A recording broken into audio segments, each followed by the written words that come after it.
What's up YouTube? It's Alex here. Today we're going to talk about deal number 5. This is the first time I used the delayed finance program. If you don't know about it, I'm going to talk about it in a little bit detail in this video.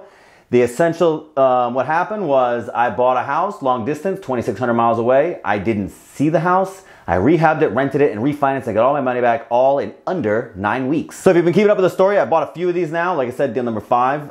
It's getting kind of typical and boring, to be completely honest. The deal itself is not that interesting, but you know, I had a great realtor, I had a great property manager, I have a great contractor by now. So once you get the team in place, buying the deals and making money is kind of the easy part. What I'm working on now is seeing how fast I can do it, how efficient I can do it, and how passive I can do it. So one of the hangups with doing BRRRR, buy, rehab, refinance, buy, rehab, rent, refinance, repeat. One of the problems is there's a 6 month seasoning period between the time you purchase and the time you can refinance if you use Fannie Mae loans, which I do. And now 6 months, it's a little annoying, to be honest, especially when you get, you know, the process down and the rehabs take a couple of weeks. You get the rehab done in 3 weeks, you get the tenant in there in a week or two, and then you got to sit and wait to get all your money back. So I said, I got to find a way around this. And so I filed delayed finance. Delayed finance is a program that Fannie Mae lets you get a regular Fannie loan, but it takes away the seasoning period. And so the key is they only let you finance what's on the HUD. And so what I did was I took the rehab money and I put it on the HUD. So when I go, so as soon as the tenant's in there, I go to the bank and I say, hey, look, I paid this, which is the total amount plus rehab, and I get all of it back. That let me save about 4 months on my rehab schedule without costing me any additional funds. So there's some details to delayed finance that you should really know. They're on my website. I have a whole page dedicated to delayed finance tips, tricks, and frequently asked questions. But the gist is it removes the seasoning period, but it only lets you finance 75% or 100% of HUD, whichever value is lower. So and you have to have it done on the HUD, the rehab, before you buy. A lot of people come to me and they say, hey, I bought this house, now I want to do delayed finance, now it's rehabbed. Can't do it. You have to do it. If you want to get the rehab money out, you have to put it on the HUD and pay for it when you purchase the house. So this deal was pretty good. The house was a little ugly. It was a little small, which was a mistake I didn't realize I was making at the time. That's just growing pains. So the house was too small for what I would have liked. I should have bought it, waited and bought a house with a little bit more square footage. I'll never make that mistake again. But all in all, the deal was pretty standard for what I have been purchasing, and we're gonna go into some of the details about the transactional complexity. The biggest success of this deal is I did it like lightning. The whole rehab took 3 weeks. The rent, I think we had somebody in 3 or 4 days, and then I went immediately to underwriting at the bank. Now, I work in underwriting for a living, so I have a little bit of an advantage on getting this stuff done. I also have a whole bunch of pages on my website about how to maximize the efficiency of your underwriting process. So 3 weeks to do rehab, about a week or less, a few days I think, before we place the tenant, because we put it on the internet before it goes live. And then it took me about 3 weeks to do the refinance. So the whole thing was like 8.5 weeks from the time that I closed on the house to the time that I had 100% of my money back. That is lightning, baby. So one of the problems I ran into, especially with doing it this fast, is I got a little, my ego got a little big because I really wanted to do this fast. Well, as I told you, I bought the house a little small. That really hurt me on the appraisal. So I expected the appraisal to come in at like 85, and I think it came in at like 78.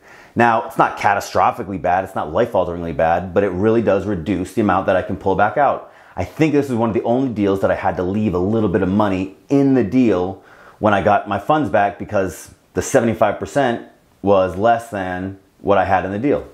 In the end though, overall, when everything was said and done, in 9 weeks, I went from, no property to having an asset, 25% equity. I had cash flow, good cash flow. I had a tenant that was managed with a property manager long distance, so I had super passivity. And best of all, my favorite part as always, I had all my money back to go do it again. All right, some key lessons I learned from this deal though, really important to know. You have to know your ARV. You have to know your ARV. You have to know your ARV. And what I mean by this is, don't guess, don't ask a realtor. You should ask a realtor, but don't rely on one realtor. And I'll talk about the appraisal in a bit. So ask a few realtors for their estimate for ARV. Really get some good estimates of what this is gonna be, and then take the conservative one. Because if you ask one person and you always use the same person, you're subject to believe them instead of, make sure that they really know what they're talking about. And that's what I did. I said, oh, person says the ARV will be X. And in the grand scheme of things, 85 to 78, they might say, well, close enough. But for me, it makes a real tangible difference in my wallet. So I really care. And going forward, I really stick to making sure that I know the ARV. I don't just believe one person. I do my own estimate. I ask my realtor for their estimate, and then I usually ask 2 or 3 other realtors that I'm friends with to give me a, maybe a half-assed estimate. But still, I want to know what my ARV is, and I want to be conservative. Here's a big lesson that I learned, and we do it all the time now. Go super aggressive on appraisal. Go super aggressive at the appraisal. So what I used to do was just call the appraiser, or I'd have the bank call the appraiser. They'd come out, they'd look at it, call it done, whatever they say, right? Man, what do they know? Why is the appraiser suddenly the person who knows what the market value is? They don't know the market value, they set the market value, and that's very different. Now, there's a fine line here between influence and manipulation, but I'll say this, nowadays, we always have somebody at the appraisal.